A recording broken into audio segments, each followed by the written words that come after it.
indahnya pipimu. Dia Aisyah, putri Abu Bakar, istri Rasulullah.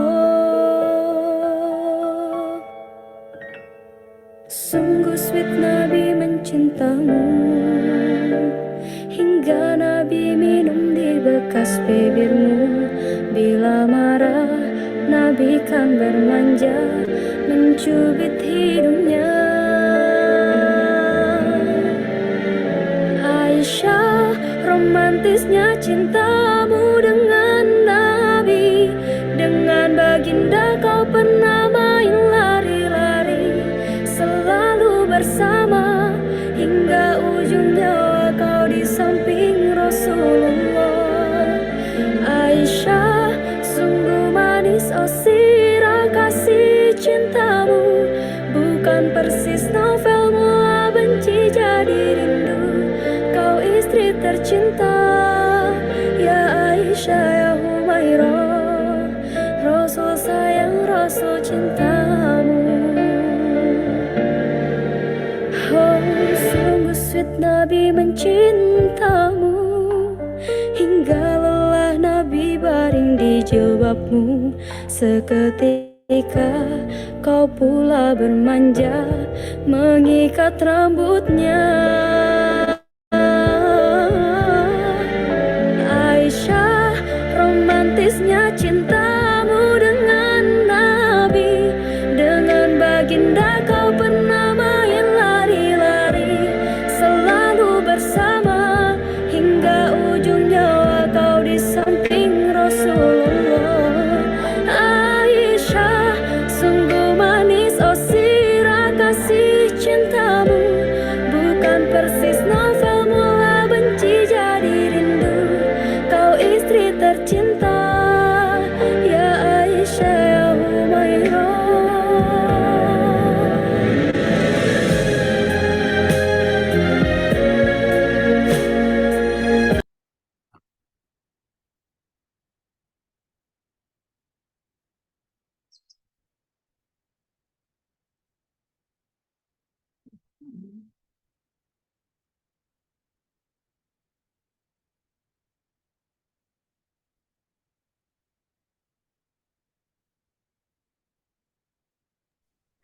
Assalamualaikum, Neng. Halo, Waalaikumsalam. Apakah langsung dimulai, Neng? Boleh, monggo silakan. Bismillahirrahmanirrahim. Assalamualaikum warahmatullahi wabarakatuh. Waalaikumsalam. Alhamdulillahirrabbilalamin wa bihi nasta'inu ala umurid dunya waddin. Wassalatu wassalamu ala asyrafil anbiya'i wal mursalin sayyidina wa maulana Muhammadin wa ala alihi wa sahbihi ajma'in amma ba'du. Untuk mempersingkat waktu, langsung saja melanjutkan pertemuan yang sudah-sudah dengan kitab yang sama, yakni kitab Uqudul Jan, dengan pemateri yang kita nanti-nanti kehadirannya. Meskipun kita semua masih terbatas dalam ruang virtual, semoga keberkahan dan kemanfaatan terus mengitari kita semua. Pada kesempatan kali ini kita akan membahas, Ning Widat akan membahas bab terkait hak suami yang sepenuhnya akan saya serahkan kepada Ning kita tercinta, yakni Al-Mukarram Ning Widat Bariroh. Waktu dan tempat kami persilahkan. Assalamualaikum warahmatullahi wabarakatuh. Waalaikumsalam. Waalaikumsalam yang salihah wa likulli ma nawa wa ridha wa qadar hajat tasyin ya ahli khususan jami'il anbiya wa asyhadu anna muhammadan rasulullah wa khususan li jami'i abaina wa ummahatina wa jadadina wa jami'i tilmidatina wa khususan ila Syekh Muhammad Nawawi Al-Bantani wa uswani wa fari wa khususan Syekh Abdul Hamid bin Umar wa uswani wa fari anna Allah yarzuquna ikhlasan niyyah wa ilman nafi'ah wa hayatan thayyibah wa hayatan sa'idah kama la syi'ana al-afiyah kama barakah kama la syi'ana al-afiyah kama barakah kama la istiqamah kama liman bijal Mustafa khairul bariyah sayyidina Muhammad sallallahu alaihi wasallam. Insyaallah Al-Fatihah.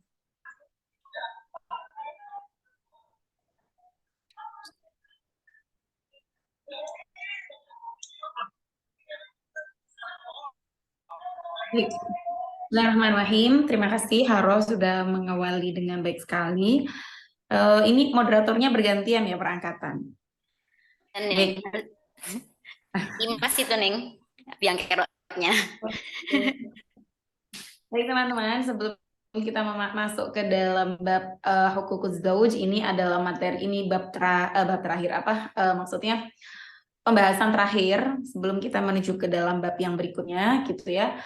Mengenai hak-hak seorang suami kepada istri sebelum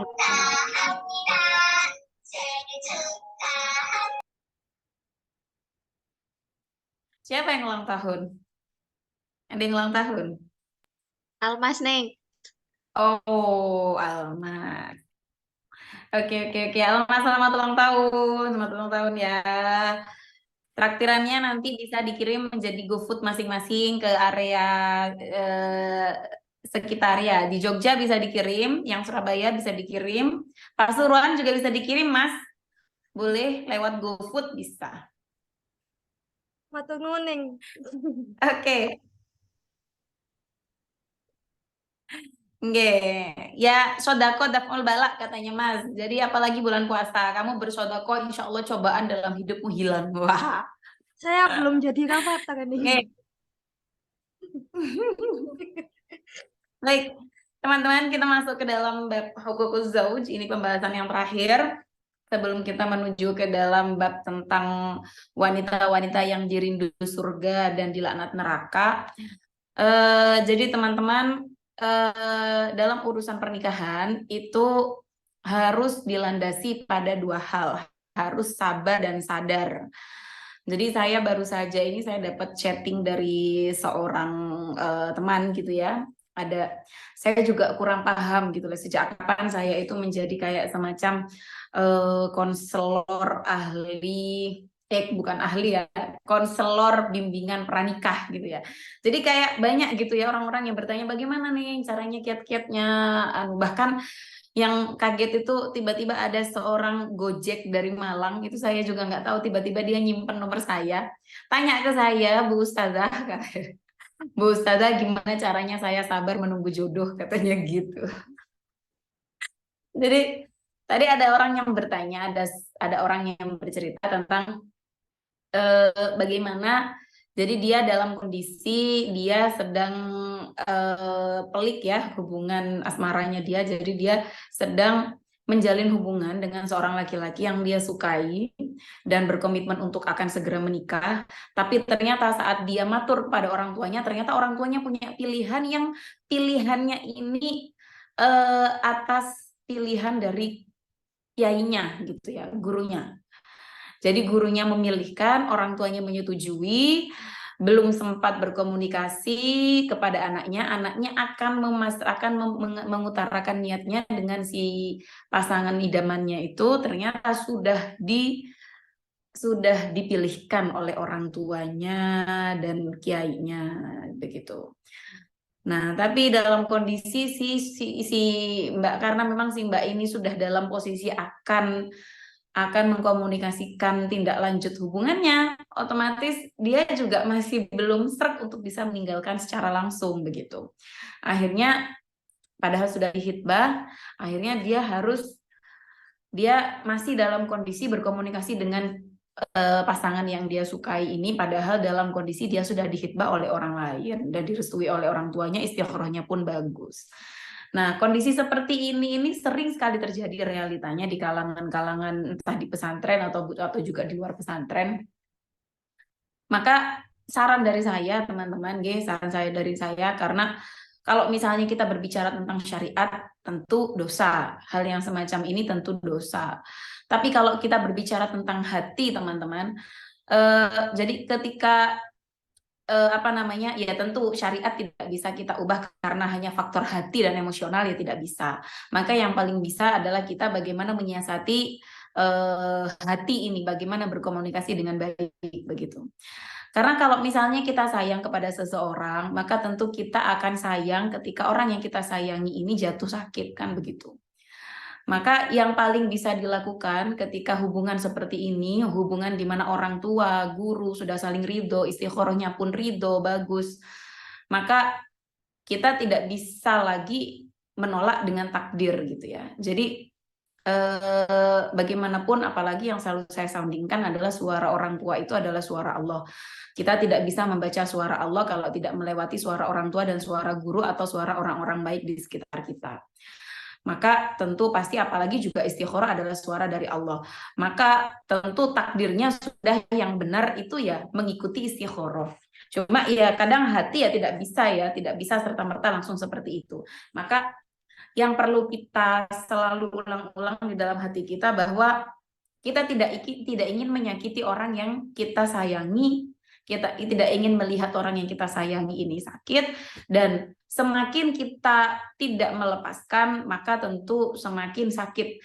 Ibarat kata kalau misalnya kita digigit oleh hewan kesayangan kita, misalnya digigit oleh kucing kesayangan kita nggak masalah, nggak apa-apa, karena kamu masih belum jinak sama aku, oke nggak apa-apa, kamu gigit aja nggak apa-apa. Tapi ketika misalnya ketika gigitan itu semakin dalam, gigitan itu kan begitu. Gigitan itu kan kalau misalnya masih digigit terus kemudian kita halal, oke nggak masalah, paling hanya bekas saja. Tapi kalau misalnya semakin dalam, maka melepasnya pun semakin sakit gitu. Melepasnya pun semakin sakit. Begitupun juga dengan perasaan.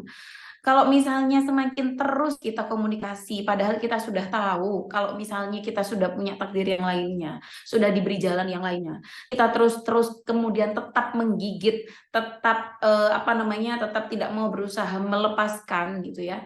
Maka semakin jauh, semakin dalam kita menggigit, bekasnya semakin dalam juga, semakin sakit gitu. Ya, makanya kalau misalnya kita benar-benar sayang, maka ya sayanglah dengan cara tidak bisa untuk meneruskan gitu ya, supaya kitanya juga bisa segera melakukan menata masa depan, dianya juga bisa segera menata hati gitu ya. Jadi pahami hal-hal yang seperti ini, dan tentu sebelum ini terjadi sebaiknya memang kalau misalnya memang ada orang yang ingin mengetuk pintu hati kita, ya berikan yang sambutan yang menyambut, biarkan kepada orang tua dan pintu istikharah gitu ya. Jadi supaya kita tidak kepala memberikan harapan kepada orang lain seperti itu. Kitanya pun tidak sakit, orang yang mengharapkan pun tidak sakit gitu ya. Jadi biar pintunya dibuka oleh orang tua dan juga dibuka dengan pintu istikharah. Jadi memang benar-benar yang masuk ke dalam rumah kita adalah mereka yang sudah mendapatkan restu dan mendapatkan suara dari Allah gitu. Oke, itu ya. Jadi memang harus benar-benar dalam urusan rumah tangga ini memang dalam kondisi yang memang kita sudah siap dengan sabar, dan kita dalam kondisi yang sadar gitu ya. Sadar memang menerima bahwa ini adalah takdir Allah untuk saya, dan memang saya sudah harusnya di jalan ini. Saya terima, saya pasrah begitu, sadar dan siap sabar. Siap sabar. Pernah kan mendengarkan kalau 5 tahun pertama itu adalah ujian yang menentukan di dalam rumah tangga. Saya kira masing-masing orang punya 5 tahun yang berbeda-beda gitu ya. Maksudnya dalam artian dalam ukurannya ujian itu tidak melulu tentang 5 tahun gitu ya. Bahkan kadang-kala di 5 tahun awal itu isinya bagus-bagus semua, 5 tahun yang kapan yang menjadi penentu bisa jadi 5 tahun di berikutnya, atau 5 tahun di berikutnya, atau 5 tahun saat pubertas kedua. Jadi tidak bisa kita patok ukurannya sama gitu ya. Jadi yang penting kita sehari ini kita menyiapkan porsi sadar itu, dan juga menyiapkan kesadaran tapi dalam bentuk ilmu gitu nggih. Jadi sadar bahwa memang sekarang saya sudah siap untuk membina rumah tangga. Oh, sadar berarti saya dalam kondisi memang saya benar-benar menerima dengan sepenuh hati saya gitu nggih. Baik, sekarang kita masih dalam hukukuz zauj ala zaujah. Apa saja kewajiban-kewajiban, apa hak-hak yang harus didapatkan oleh seorang suami, maka ini berarti kewajiban bagi seorang istri yang harus diberikan kepada suaminya. Di sini ada sebuah hadis, ayyumam ro'atin matat wa zaujuha anha radin dakhalatil jannah. Barang siapapun seorang perempuan yang ketika dia meninggal dalam kondisi suaminya ridho kepada dia, apabila misalnya ini memang istrinya meninggal duluan dalam kondisi istrinya diridhoi oleh suaminya, maka istri ini tadi akan masuk surga. Tentu di sini ketika memang keridhaan itu berurusan dengan syariat, memang si istri ini memang sudah melakukan kewajiban-kewajiban agama, kemudian ditambahi dengan ketaatan kepada suaminya sehingga mengakibatkan keridhaan suaminya meskipun dia sudah meninggal, maka ini janji Allah adalah dakhalatil jannah, maka dia akan masuk surga. Kemudian ada hadis yang berikutnya, idza shallatil mar'atu khamsaha wa shamat syahruha wa hafizat farjaha wa ata'at zawjaha qilalaha udkhulil jannah min ayyi abwabil jannah syi'ti. Apabila ada seorang perempuan, dia sudah melakukan, jadi syarat-syarat menjadi seorang perempuan yang bisa dia masuk ke dalam surga dari pintu manapun yang dia inginkan, itu yang pertama, apabila dia sudah melakukan 5 perkara ini. Yang pertama, dia melakukan puasa. Dia berpuasa. Kalau di sini artinya masih puasa Ramadan. Shamat syahruha. Berpuasa dalam 1 bulannya perempuan ini. Kecuali bagi yang haid ataupun yang nifas, dengan beberapa pembahasan. Bagi yang ingin bertanya mengenai bagaimana puasanya orang hamil dan orang yang menyusui, nanti bisa ditanyakan di akhir kalau kalian butuh bertanya. Kemudian yang kedua, wa hafizat farjaha. Dan perempuan yang memang dia menjaga kemaluannya, teman-teman, sangat miris sekali zaman sekarang ketika dimaknai kamu melekat dengan hatiku ketika kamu sudah melekat dengan badanku. Ini bahaya sekali ini, sesat gitu ya, sesat. Nah, apalagi perempuan ketika seperti yang saya katakan di awal dulu, ada sebuah makalah, perempuan jika bukan karena ilmu dan agama yang menjadi bentengnya, maka dia akan gila karena perasaannya. Perempuan apabila perasaannya sudah dimain-mainkan, sudah ada yang memainkan perasaannya, maka dia akan mempersembahkan keseluruhan, bahkan dari badan dan juga rohaninya, hatinya. Maka ini hati-hati perempuan. Pintunya memang dari telinga, pintunya dari perasaan. Ketika ini sudah dimasuki, ketika telinga sudah dimasuki, setan sudah membuat sarang di situ, maka dia akan terbiasa masuk, mengunjungi kamarnya, mengunjungi kandangnya. Jadi pintunya setan untuk membuat kandang itu ya dari telinga kalau di perempuan, kalau di laki-laki dari matanya. Gitu. Jadi ketika mata ini sudah tidak bisa dijaga, maka setan akan membuat kandang di dalam hati kita. Dan dia akan sering masuk ke dalam hati kita, mengunjungi kandangnya dia. Akhirnya sering diobah-obahkan hatinya sering diuji dengan keraguan, hatinya sering diuji dengan syahwat dan sebagainya. Begitu. Oke. Makanya kalau misalnya kita ingin menghindari sesuatu yang tidak bisa kita hindari, maka maka jauhilah sekalian. Kalau misalnya memang kita tidak bisa, kira-kira kita tidak bisa menghindari itu, saya orang yang sangat tidak bisa menjaga kalau misalnya ada kata-kata baik masuk ke saya, ada rayuan masuk ke saya, maka hindari sekalian. Orang-orang laki-laki perayu, para laki-laki yang gombal seperti itu, sekalian nggak usah didekati, sekalian jauhi saja gitu ya. Daripada terlanjur kita mendekati sebentar saja, kemudian kita takluk dan akhirnya menjadi sarangnya setan di hati kita. Baik, hati-hati nggih. Karena kalau misalnya sudah seperti ini, yang terugikan adalah perempuannya. Urusan-urusan seperti ini saya kira kalau misalnya kalian orang-orang yang berpendidikan, kalian paham lah. Kalian paham lah plus minusnya. Apalagi sekarang banyak sekali laki-laki manipulatif ya, banyak sekali. Kemarin beberapa waktu yang lalu saya dikirimi oleh salah seorang teman saya yang advokat yang menangani mengenai kejahatan, pelecehan seksual, bukan pelecehan seksual saja sih, mungkin ya lebih kepada predator seksual gitu ya. Waktu itu ada bahkan dijadikan budak seks seorang mahasiswi di UGM itu kalau nggak salah waktu itu. Mahasiswi di UGM, jadi teman saya lagi menangani kasus ini. Mahasiswi di UGM, dia hamil, bahkan dia sampai tidak berani untuk pulang ke rumahnya selama 1 tahun dalam masa dia hamil. Ketika dia hamil, kemudian dia disuruh untuk menggugurkan, dia tidak mau menggugurkan, maka selama si perempuan ini menginginkan si laki-laki ini bertanggung jawab, sampai si laki-laki ini bertanggung jawab, dia disuruh untuk membayar sejumlah uang. Aku akan bertanggung jawab sama kehamilan kamu. Aku akan segera minta kamu ke orang tua kamu. Tapi aku dalam kondisi yang tidak mampu. Aku belum cukup mampu untuk bisa menghalalkan kamu.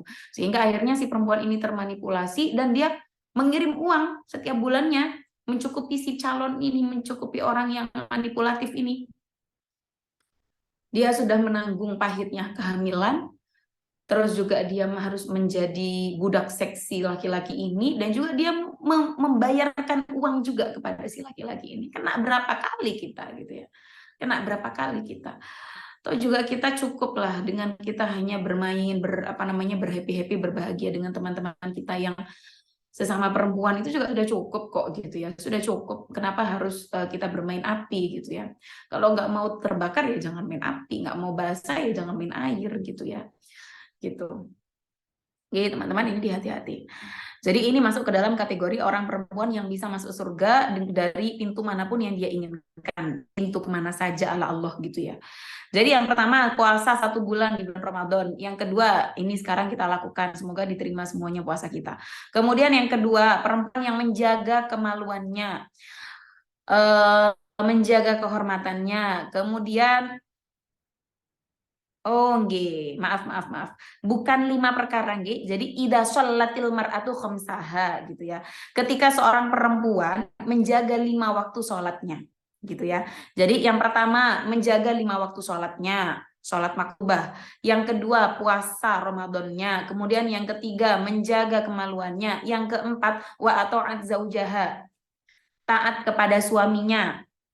Taat ini dalam artian yang bukan maksiat. La ta'ata li makhluqin fi maksiatil khaliq. Tidak ada ketaatan apabila orang itu menyuruh dalam urusan maksiat kepada Allah, maka itu tidak boleh kita lakukan.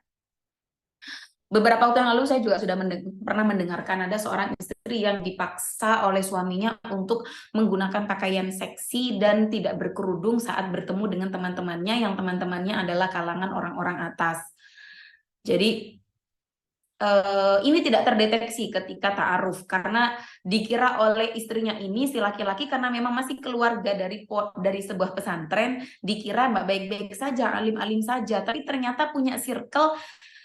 Jadi kayak bukan Gus yang tinggal di pondok gitu loh teman-teman. Jadi tinggal di luar pesantren tapi dia masih bau-bau pesantren gitu dan masih keluarga, masih dzurriyyah pesantren. Akhirnya tanpa ragu si istri ini menikahi dengan suaminya ini. Ternyata malah dia punya komunitas yang komunitas ini suka membangga-banggakan istrinya. Ini di Jakarta. Suka membanggakan istrinya. Jadi kayak, oh istriku habis perawatan mahal loh. Oh istriku habis gini loh, istriku. Jadi kayak prestisiusnya itu diukur dari bagaimana dia memakmurkan istrinya dan anak-anaknya. Jadi tempat untuk bangga-bangga dengan dunia yang dimiliki seperti itu. Jadi di komunitas itu si suami ini tidak memperbolehkan si perempuan ini untuk tidak berpakaian tidak seksi dan tidak berkerudung. Ini harus tidak berkerudung dan berpakaiannya harus seksi di depan teman-temannya. Lah ini fenomena baru saya kira. Wah, ada gitu ya komunitas yang sampai seperti ini dan ini udah real gitu ya, teman-teman. Jadi sudah semakin kesini itu di Indonesia ini semakin ke sana gitu ya. Nggak tahu saya kenapa. Allah mahfad, kita berharap kita dijauhi dari hal-hal yang seperti itu.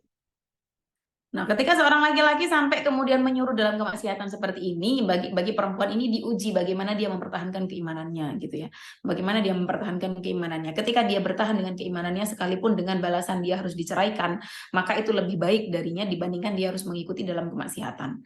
Oke. Jadi ketika memang tidak bisa dikomunikasikan itu hal yang harus dia turuti, maka dia harus bisa berkompromi urusannya antara dengan kemaksiatan atau diceraikan, maka lebih baik dicerai dalam kondisi terhormat. Oke. Nah, ketika sudah melakukan 4 hal ini, maka udkhulil jannah min ayyi abwabil jannah syi'ti. Maka masuklah pintu surga manapun yang kamu inginkan, gitu.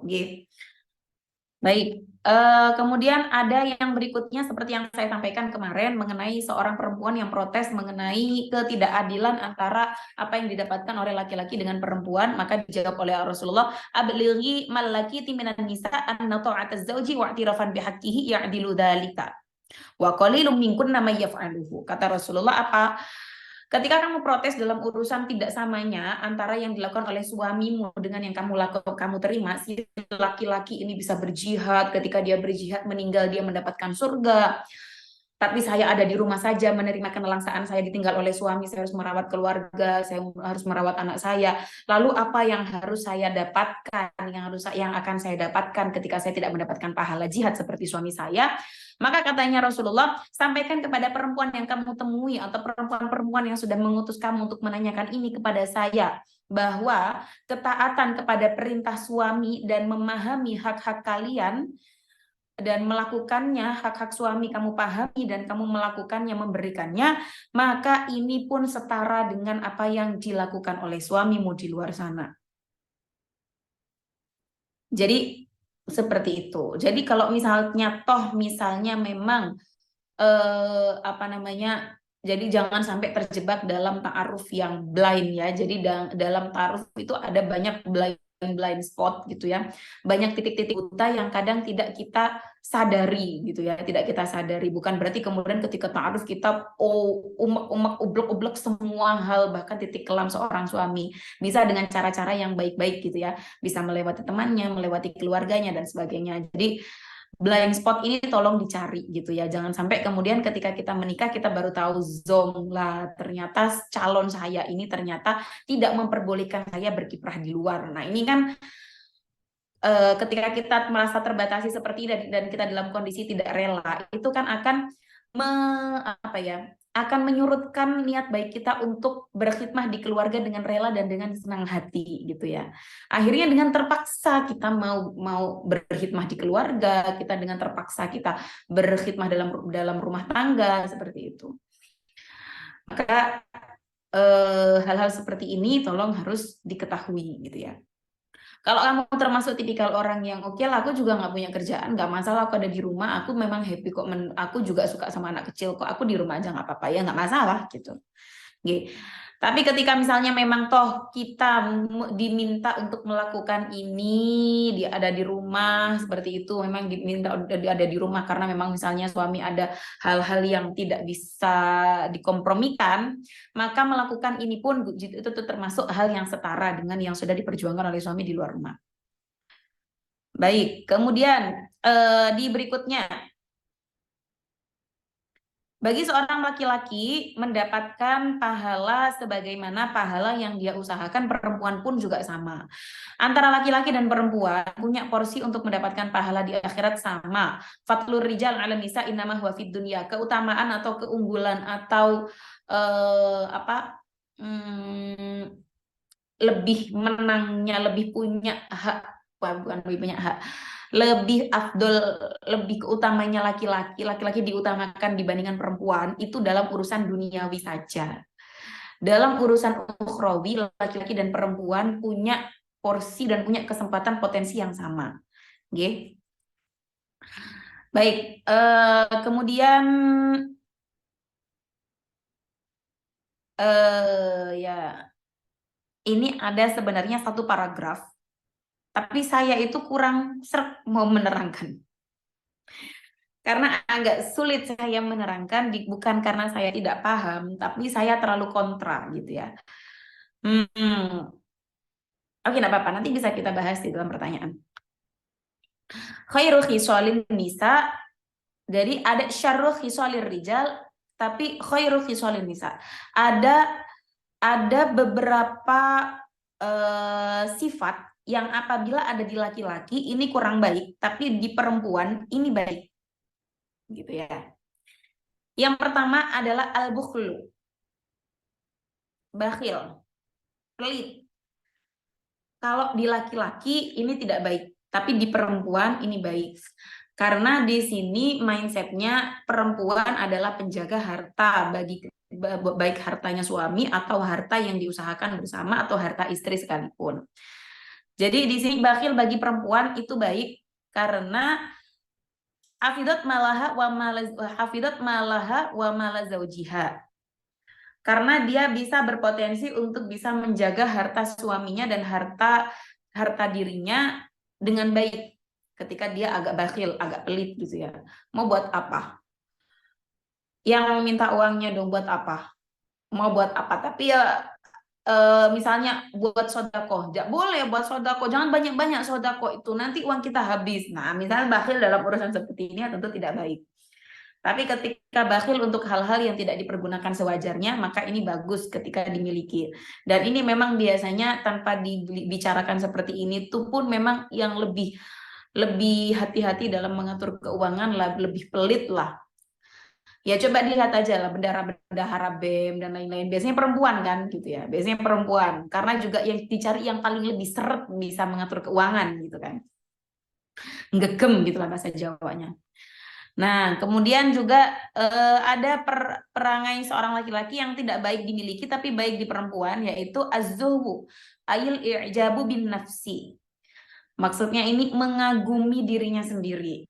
Kalau bagi laki-laki, dia punya perasaan mengagumi dirinya sendiri, maka dia akan jumawa dan dia akan tebar pesona. Tapi bagi perempuan, dia merasa mengagumi diri sendiri, ini bahasan dalam dosen self-love ya, berarti ya. Self-love, dia mencintai dirinya sendiri gitu ya. Tapi ini bukan berarti begitu. Kalau self-love oke, tapi ini i'jab, ini mutakabbiro, mengunggul-unggulkan dirinya sendiri. Nah, bagi perempuan, kalau misalnya khair dari titik khairnya, ini ketika misalnya dia i'jab, dia berbangga kepada dirinya sendiri karena apa yang ada pada dirinya itu juga dibantu diusahakan oleh suaminya. Misalnya, ini boleh. Jadi dia mau apa namanya menunjukkan bahwa suami saya mencukupi saya dengan baik. Nah, ini boleh kalau misalnya seperti ini. Tapi kalau misalnya dia sampai dia tebar pesona begitu, itu ya baik laki-laki atau perempuan ya tidak boleh ada perangai yang seperti ini, sama saja gitu ya. Nah, yang diharapkan di sini ketika seorang perempuan itu dia mazhua, ketika dia apa namanya dia punya perasaan apa mengagumi diri sendiri, cukup untuk mengagumi dirinya sendiri, tidak perlu dikagumi oleh orang lain, maka dia punya perasaan untuk tidak perlu dia itu untuk tebar pesona kepada orang lain. Ini yang dimaksudkan di sini, maksudnya seperti itu. Gitu. Jadi istangkafat antakallama kulla ahadin bikalamin linin. Jadi dia mencukupkan untuk tidak perlu dia dikagumi orang lain dengan cara dia tebar pesona kepada orang lain, karena dia cuma mencukupkan dengan dirinya sendiri dan juga kepada suaminya. Begitu. Ya, interpretasinya begitu. Kalau di kitab tidak seperti itu. Tidak apa-apa lah. Nah, terus di sini juga yang berikutnya ada perasaan al-jubnu, ada perasaan du'ful qalbi, hati yang merasa lemah, malu, hati yang merasa malu. Bagi laki-laki kalau dia punya perasaan seperti ini, dia nggak akan keluar, dia nggak akan keluar. Aku introvert, aku ada di rumah aja, aku nggak mau kerja. Meskipun toh pekerjaan untuk introvert itu ya juga banyak. Introvert yang komunikasi dengan orang, itu ya boleh-boleh saja. Bukan berarti kemudian introvert itu diartikan menjadi orang yang tidak boleh berkomunikasi, bersosialisasi dengan orang lain. Dia ada di rumah saja, luntang, lantung, mager di rumah. Nggak begitu juga, Besti, artinya gitu aja. Jadi, apa namanya, kalau misalnya laki-laki punya perasaan seperti ini, punya perasaan yang tidak pede, punya perasaan yang tidak yakin dengan dirinya sendiri, tidak punya lemah hatinya, begitu itu, maka ini tidak baik. Kalau perempuan diharapkannya di sini maksudnya ayil haya, maksudnya kemalu, rasa malu. Rasa malu bagi seorang perempuan, maka ini diunggulkan. Boleh bagi perempuan punya rasa malu. Kalau laki-laki terlalu punya rasa malu, akhirnya dia tidak berani untuk keluar. Ini yang tidak diperbolehkan.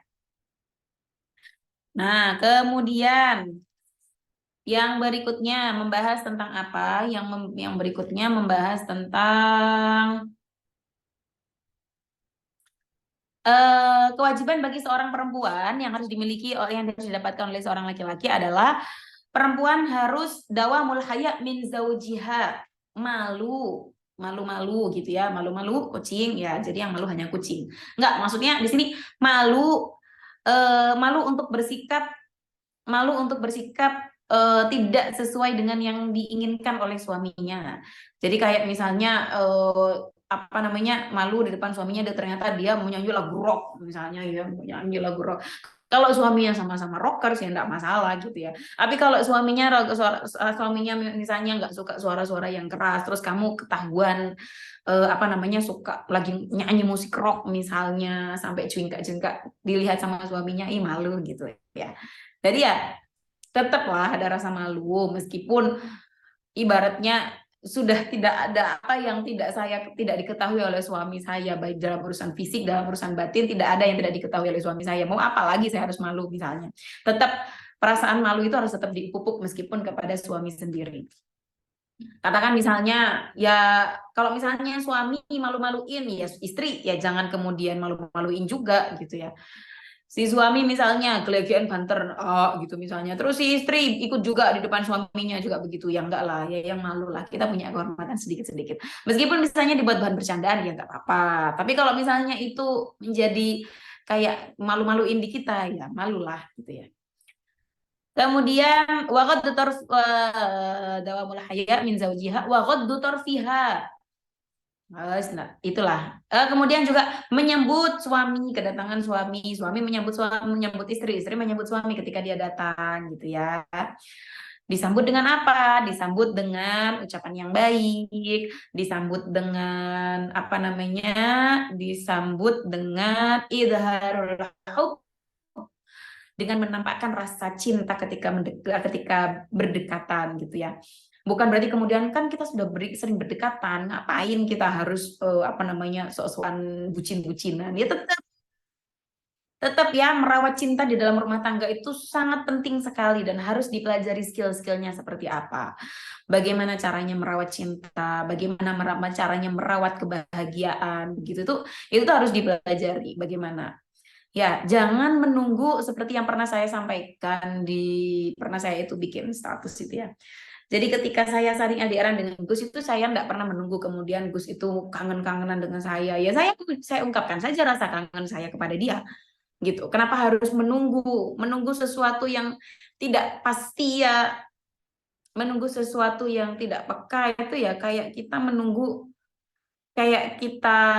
menunggu apa namanya paketan Shopee yang belum kita check out gitu kan. Ya ngapain gitu ya.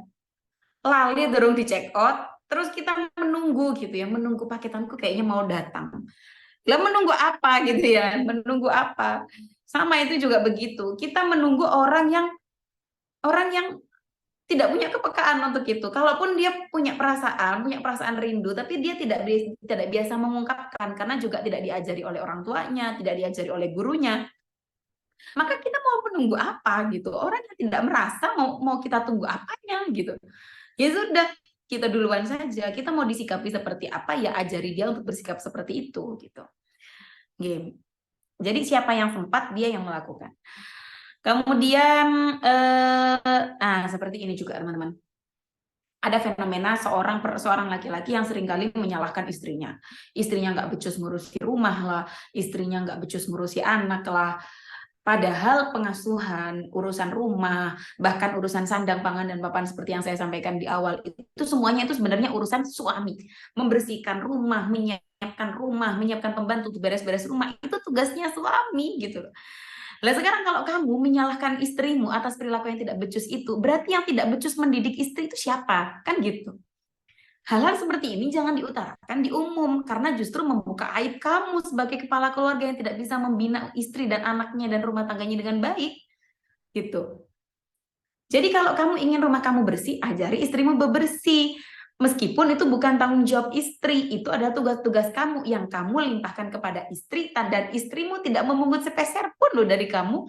Harusnya kamu berterima kasih atas mau dengan sukarelanya istrimu membantu kamu. Bukan malah dihina, bukan malah disalahkan di depan umum dan sebagainya. Dan juga teman-teman ketika kita menyalahkan pasangan kita di depan umum, ini ada sebuah makalah. Nasiha amaman nas fadihah. Nasihat di depan orang banyak di depan publik itu omong kosong, tidak akan diikuti dan tidak akan berdampak, berasar, berpengaruh apapun. Gitu ya. Jadi menasihati itu yang empat mata. Bukan kemudian punya pemahaman aku kalau menunjukkan powerku di depan orang lain aku akan terlihat menjadi suami yang perkasa. Salah, malah terlihat sekali belang kamu tidak bisa mendidik istrimu dengan baik gitu. Kamu juga tidak bisa menunaikan kewajiban kamu dengan baik kalau seperti itu. Kamu juga tidak paham tentang konsep nafkah sebenarnya, kan begitu jadinya. Jadi serba salah di kamunya. Oke, kemudian apa lagi yang harus dilakukan, yang wajib dilakukan oleh seorang istri, yaitu menemani tidur suami, tentu. Kemudian juga mempersembahkan wangi-wangian yang baik.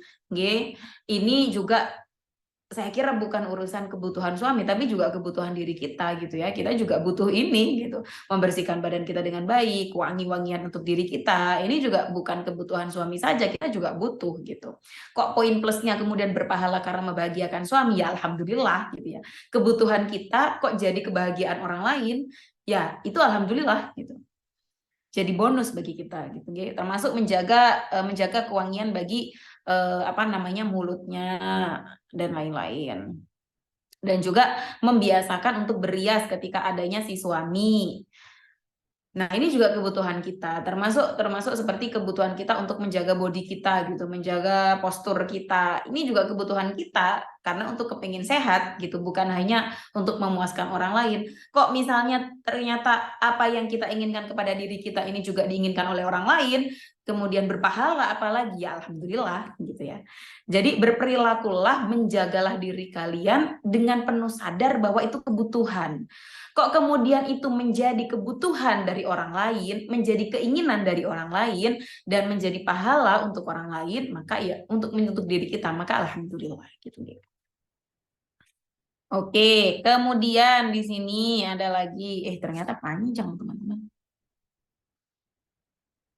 Oke, ini kalau misalnya ada satu pertemuan lagi untuk hukukuz zauj, tidak apa-apa ya. Kayak kemarin itu tidak.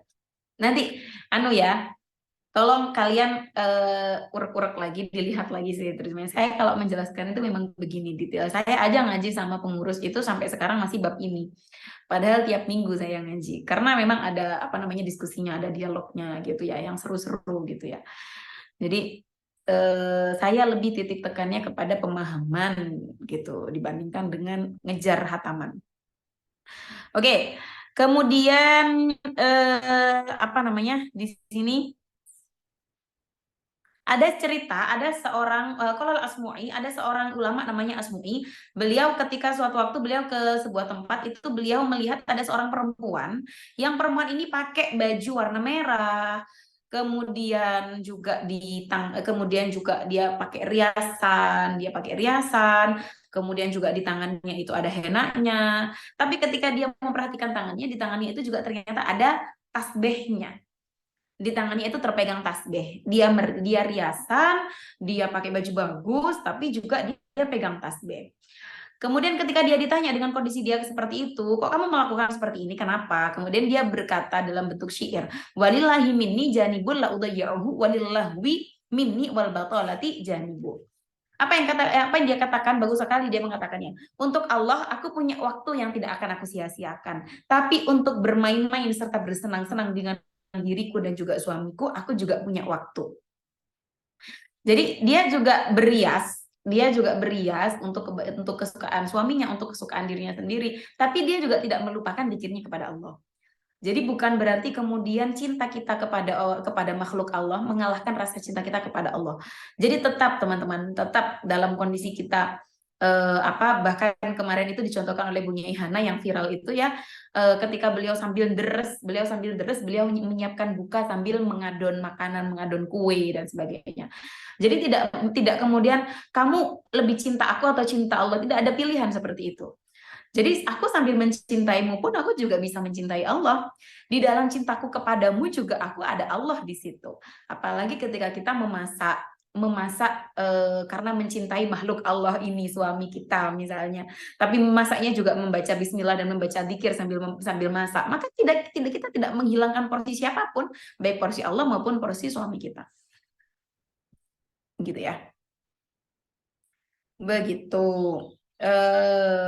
Oke. Saya persingkat. Jadi kemudian di sini sebenarnya di sini juga ada bagaimana etika dalam urusan tempat tidur, itu juga ada di sini. Jadi membiasakan untuk membaca bismillah, membaca qul huwallahu dan lain-lain. Udahlah, kalian nanti bisa dibaca sendiri gitu ya. Kalau doanya itu ya Allah majani bisyaiton marzaqtana, itu ya doa dalam hubungan suami istri. Kalau misalnya nggak hafal gimana, ya udah baca bismillahirrahmanirrahim gitu. Udah selesai ya alhamdulillahirabbil alamin gitu saja, ya sudah, enggak masalah. Oke. Kemudian juga di sini dikatakan juga ada puasa yang haram. Salah satu puasa yang haram selain puasa di hari Idul Fitri, Idul Adha, puasa hari Tasyrik adalah puasanya seorang perempuan yang tidak meminta izin kepada suaminya, karena dikhawatirkan suaminya sedang membutuhkan istrinya, baik membutuhkan urusan melayani makanannya, melayani urusan apa namanya urusan seksualitasnya dan sebagainya begitu ya. Maka ketika kita kepalang berpuasa dan ternyata suami tidak memperbolehkan, maka memang ada sebuah hadis yang mengatakan apabila seorang perempuan berpuasa tanpa izin dari suaminya, maka dia hanya akan mendapatkan lapar dan dahaga saja tanpa mendapatkan pahala. Gitu ya. Jadi minta izin, meskipun dalam urusan ibadah tetap kita minta izin. Gitu, berpuasa. Kalau puasa sunnah masih boleh dibatalkan, meskipun hukumnya makruh, tapi kalau puasa wajib seperti puasa kodok, gitu, puasa kodok, puasa Ramadan, apalagi Ramadan malah mendapatkan kafaroh ketika misalnya berhubungan badan di waktu siang hari. Kalau puasa kodok kok kemudian dibatalkan, maka hukumnya haram. Hukumnya haram, meskipun tidak berdampak kafaroh sebagaimana di Ramadan.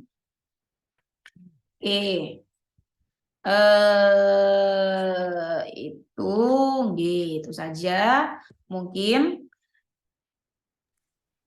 Dilanjut Sampun. tanya jawab Neng.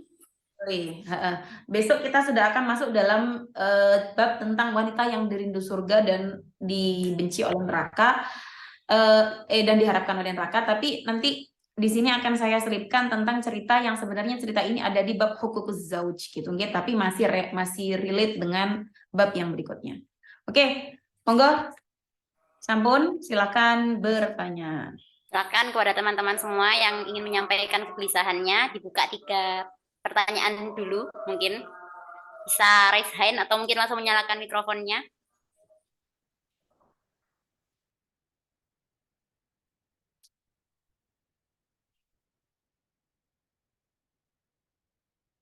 Oh, ya.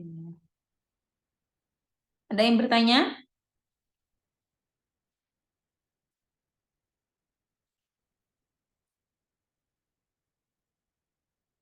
Adakah? Nggak ada? Silakan teman-teman.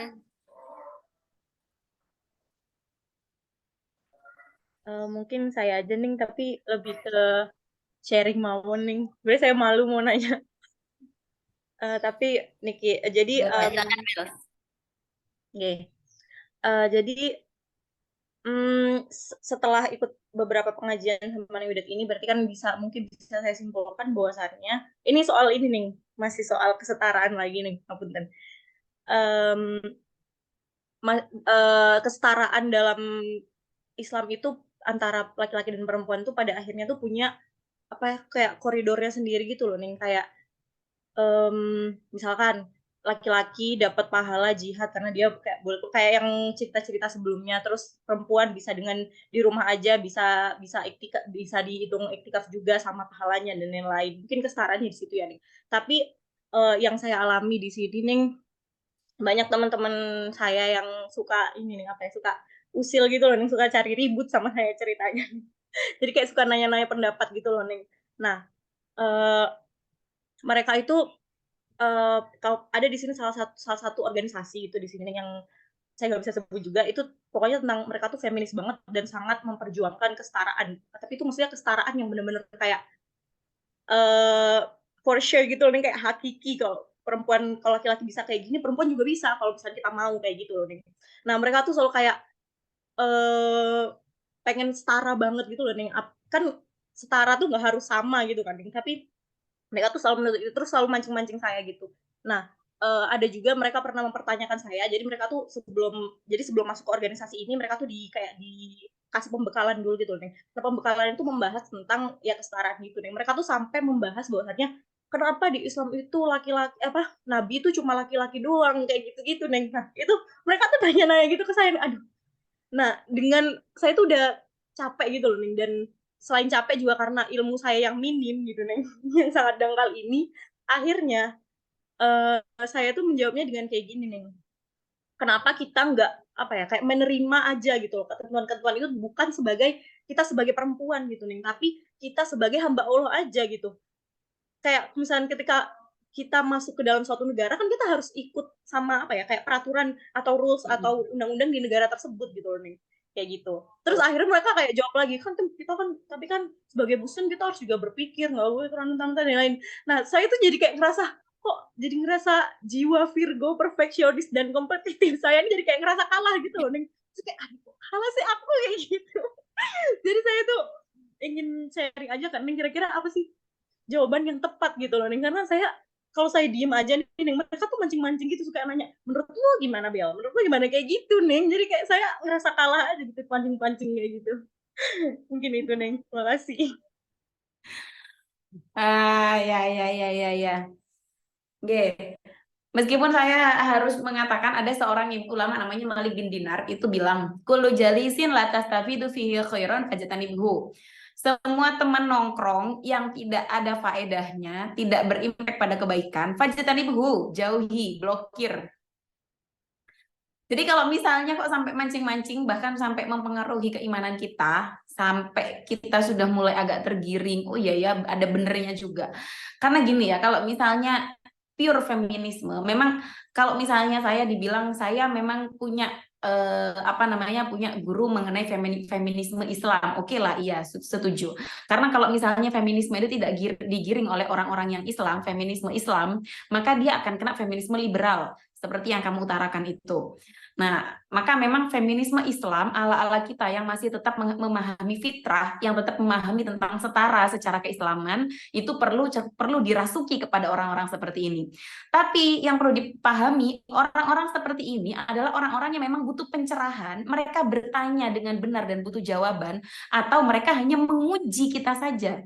Kalau orang-orang yang sifatnya hanya menguji kita saja, meskipun kita beritahu dengan cara yang seperti apapun, dia nggak akan goyah dengan pendiriannya, nggak akan goyang dengan prinsipnya dia gitu. Nah, orang-orang yang seperti ini toksik. Justru ketika kita masuk ke situ, malah kita yang kegeret gitu loh. Kalau kita nggak kuat-kuat banget.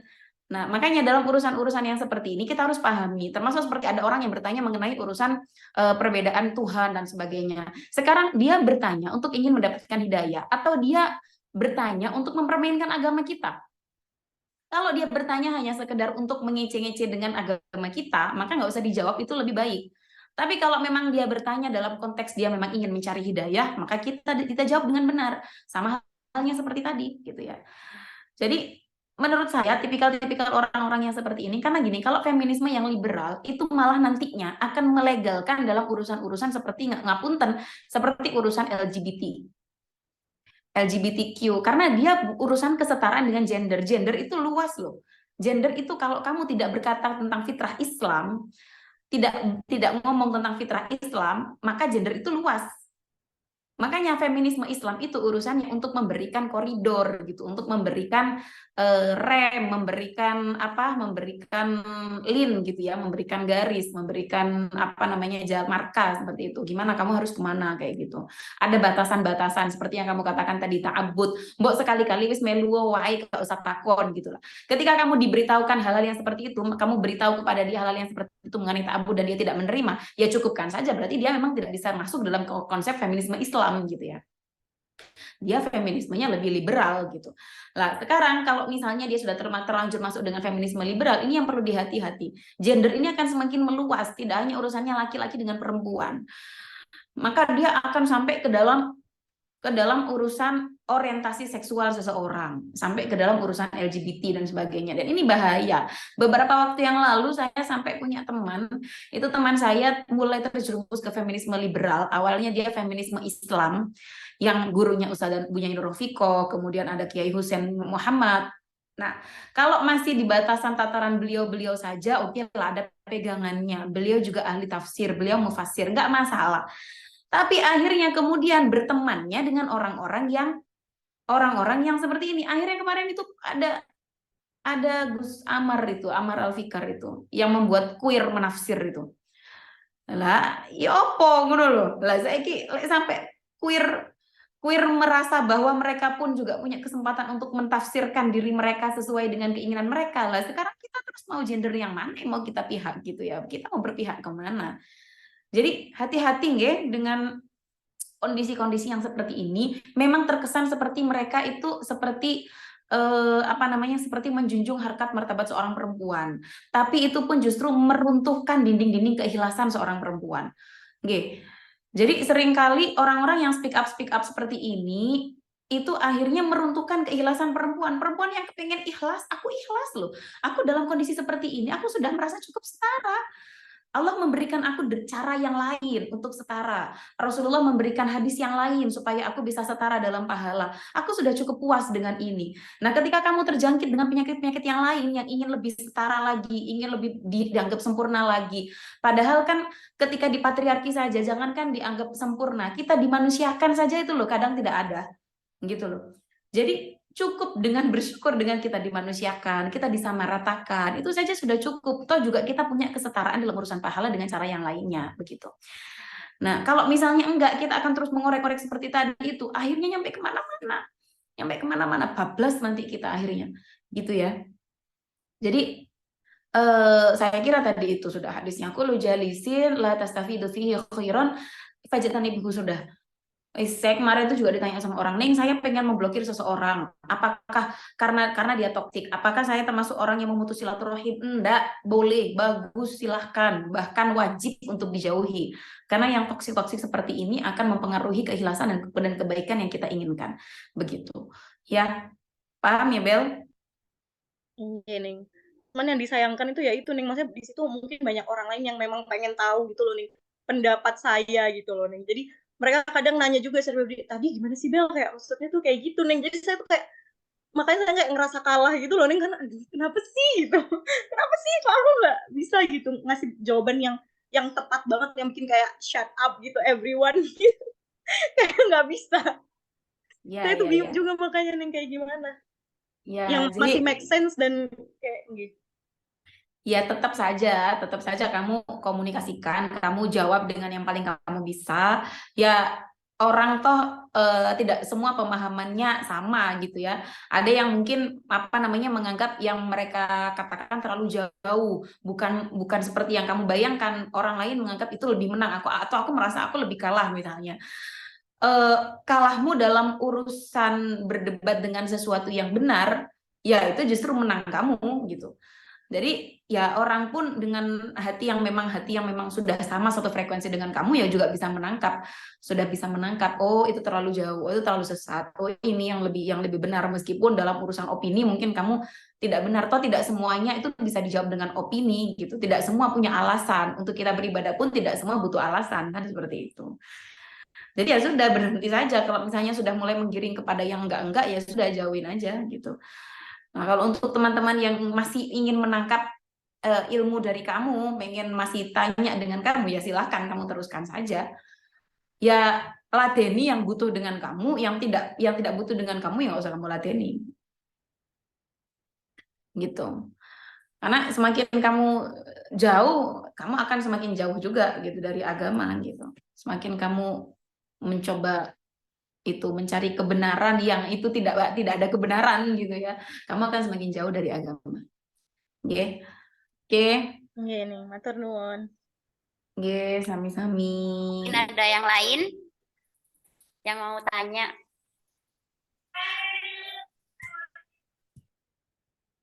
Monggo. Ada Diana, lihat Diana dari Bali itu. Diana.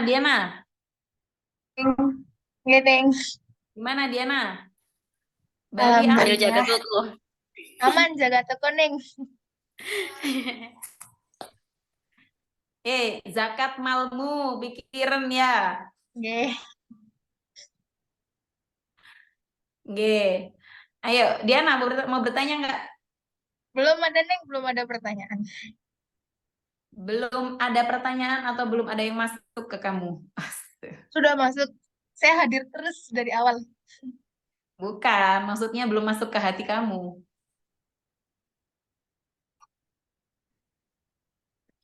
Oke, monggo yang lainnya mungkin ada yang mau bertanya, silahkan. Ada siapa lagi? Kisinta dulu ya. Ada Absen dulu nih, Deva. absen. Deva. Dev, kamu nyala? Halo? Kok nggak ada orangnya ini nggak ada orangnya ini. Para Intan. Gini. Farah, kamu ada pertanyaan nggak? Tasik dereng nih. Nasi dereng. Harus bertanya. Harus bertanya, Zurina. Ning, saya Oke. Siapa itu? Almas Ning mau nanya Ning, mau Mas curhat. Neng. enggak, saya mau tanya sejarah saja. Ning, dulu itu kan Siti Khadijah itu kan seorang pengusaha besar. Lalu beliau menikahi Nabi Muhammad itu apakah usahanya masih lanjut ya, Ning?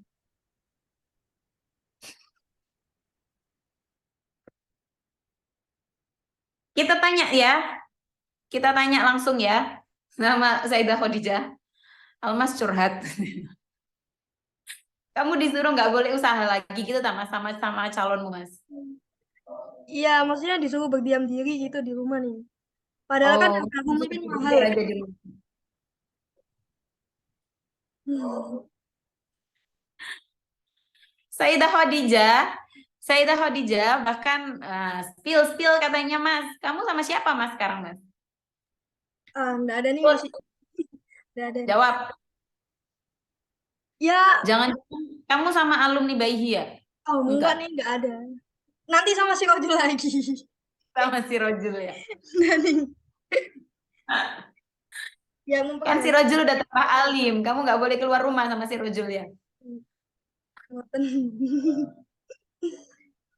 Tapi saya Oke, menantang.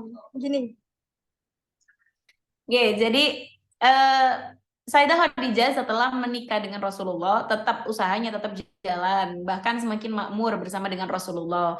Rasulullah juga yang sambil yang sambil menawarkan jualannya beliau kepada orang-orang sekitarnya Rasulullah dan sebagainya. Kan antara Rasulullah menikah dengan Sayyidah Khadijah sampai kepada kerasulan itu kan kurang lebih 20 tahun. Kurang lebih 20 tahun, kurang lebih 15 tahunan lah, 15 tahun. Jadi di situ juga Rasulullah ya tidak jadi nabi ya, Rasulullah berdagang dengan Sayyidah Khadijah. Rasulullah berdagang bersama, mencapai mimpi bersama. Jadi kayak ya romantis-romantis begitu itulah. Nah, baru kemudian harta-hartanya beliau Sayyidah Khadijah setelah mengenal Rasulullah mulai berpikir tentang zakatnya, mulai berpikir tentang berbagi, mulai berpikir tentang menjalankan memberikan hartanya untuk di jalan Allah dan sebagainya seperti itu.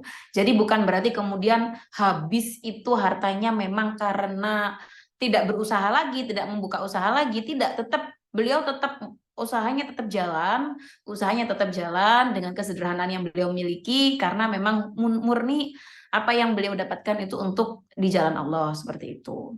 Jadi kalau misalnya dikatakan seorang perempuan kalau misalnya sudah mau menikah maka dia tidak bisa melakukan hal-hal yang dia lakukan sebelum pernikahan gitu. Dia tidak bisa melakukannya lagi. Ini ya salah kaprah, enggak boleh. Makanya ini masukkan ke dalam bahan ta'aruf. Kalau kita termasuk orang yang berprinsip bahwa kita memang harus orang yang membantu mendongkrak finansial keluarga lewat usaha-usaha kita, maka ya tetap saja kalau kamu ternyata tidak bisa menerima aku seperti ini, berarti kamu tidak bisa saya terima masuk ke dalam hati, begitu. Ya. Jadi gitu saja gitu loh, nggak usah dipersulit gitu ya. Nggak usah dipersulit. Toh orang juga kalau misalnya mau menikah entah laki atau perempuan, kalau misalnya beda agama diharuskan untuk mengikuti agama pasangannya.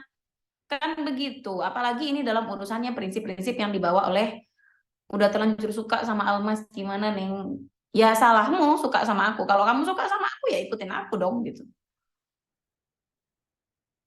Kalau kamu suka sama aku ya ikutin. Kalau kamu nggak suka sama aku ya sudah silakan cari yang lain. Oh, kalau Almasnya yang sudah suka. Kalau Almasnya yang terlanjur suka, ya sudah Mas, kamu ngikut aja Mas. Di rumah toh enak Mas, di rumah enak. Zikir, tahajud, duha yang banyak, sampai baduke ireng. Ya, apa sih kalian kok jadi ngerosting Almas kape? Soalnya Almas patah hati sama yang pertama. Kamu udah berapa orang Mas?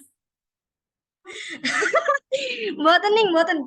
Oh, elai, Masya Allah. Enggak ning, enggak. Nggak apa-apa, Mas. Kalau memang sekarang itu nggak cocok sama kamu, nggak apa-apa. Nanti kalau kamu sudah seusia Sayyidah Khadijah, kamu memilih sendiri, kamu bisa. Kayak dulu berarti. Iya, kamu kalau sudah sukses, kamu bisa nyari, ngelamar sendiri nanti. Saya bantu kamu ngelamar langsung laki-lakinya. Nggak Biasanya apa-apa. itu nih yang kayak apa penyangkalannya kan mesti nanti yang jadi imam yang cewek dong, bukan yang cowok gitu. Maksudnya, Bi? Kan kalau perempuannya yang kaya, eh, jadi kan nanti takutnya eh, yang jadi imam yang cewek karena dia anu dengan finansialnya gitu kan. Jadi yang cowok jadi Kayak imam. Musdalifah. Jadi gimana cara membatasi itu? Ya, lebih disetir perempuannya gitu loh, Neng. Ya kan itu kan sindirannya orang. Urusan dalam rumah tangga, dapurnya kamu aja yang tahu. Gimana caranya membagi, gimana caranya, oh hartaku, hartamu Mas. Enggak apa-apa Mas, ayo kita bareng-bareng gitu ya. Meskipun toh suami itu tetap punya kewajiban menafkahi. Kamu uangnya sudah luber-luber. Lah, suamimu uangnya pas-pasan tetap harus punya kewajiban bagi seorang suami tetap memberikan nafkah kepada kamu sebagai bentuk pengikat bahwa saya tetap layak jadi imam kamu meskipun kamu secara finansial kamu lebih banyak uangnya gitu ya. Jadi yang kita lihat urusannya bukan antara uang dengan uang, tapi urusannya dengan tanggung jawabnya. Imam itu urusannya bukan urusannya dengan uang, tapi urusannya dengan tanggung jawabnya. Si suami lebih bertanggung jawab kepada kamu meskipun uangnya lebih sedikit, nggak masalah gitu ya. Jadi toh ini urusannya dengan ridho dengan tak ridho tidak ridho. Misalnya seperti ada orang yang sangat menyukai barang baju, misalnya salah satu baju branded misalnya. Aku suka barang A. Meskipun barang A ini cacat, defek gitu ya bahasanya kalau sekarang itu ya defek ada cacatnya gitu. Aku suka, aku beli. Meskipun harganya berapa aku beli. Nggak apa-apa aku beli. Orang lain mungkin melihat, itu kan baju cacat, jangan kamu beli enak. Nggak apa-apa, aku udah terlanjur seneng. Pokoknya brand ini aku seneng. Meskipun cacat atau nggak cacat, aku suka, aku beli. Kan nggak apa-apa kayak gini gitu loh. Toh dia juga ridho, nggak apa-apa. Orang lain aja yang nyinyir sama dia gitu ya. Jadi ya sudah gitu. Kalau misalnya kamu suka, meskipun dia mungkin secara proporsional, secara finansial, kalau yang dilihat hanya finansialnya saja, misalnya dia lebih berada di bawah kamu, ya nggak masalah gitu. Toh aku juga suka. Toh aku ridho. Yang penting asasnya suka sama suka. Yang penting asasnya ridho, saling rela suka sama suka. Ya sudah selesai. Yang penting kalian berdua sama-sama suka, sama-sama secara internal sama-sama kuat. Ujian dari eksternal di luar, baik mertua, ipar, orang di luar dan sebagainya, itu akan bisa teratasi semuanya. Yang penting kalian berdua berangkulan dengan baik, bisa benar-benar komunikasi dengan baik. Jadi syarat dalam rumah tangga itu ada 4, teman-teman. Komitmen, komunikasi, koneksi, dan kolaborasi. Ya, koneksinya harus ada. Koneksinya harus ada, ikatannya memang benar-benar harus ada, bondingnya harus ada, gitu ya. Jadi syaratnya itu nggak ada syarat finansial. Finansial kok ternyata lebih yang perempuan lebih mencukupi, nggak masalah. Bahkan kalau yang membayar zakat si perempuan gimana nih? Yang membayar zakat si perempuan nggak apa-apa, sifatnya sodakoh kepada keluarga, nggak apa-apa. Yang membayar perempuannya nggak apa-apa, gitu. Jadi nggak usah terlalu saklek dalam rumah tangga karena rumah tangga itu mainnya tidak hanya syariat tapi hati, ya itu. Gimana? Sudah terjawab, Mas? Ini matur nuwun. Oke. Bagaimana, Neng? Apa sudah dicukupkan sampai sini karena sudah 15:19? Tampun, oke. Mungkin closing statement dari Neng Wida dulu sebelum kita tutup. Closing statement-nya apa ya dari saya? Nggak ada.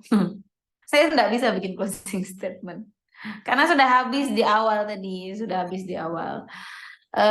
Mungkin apa namanya?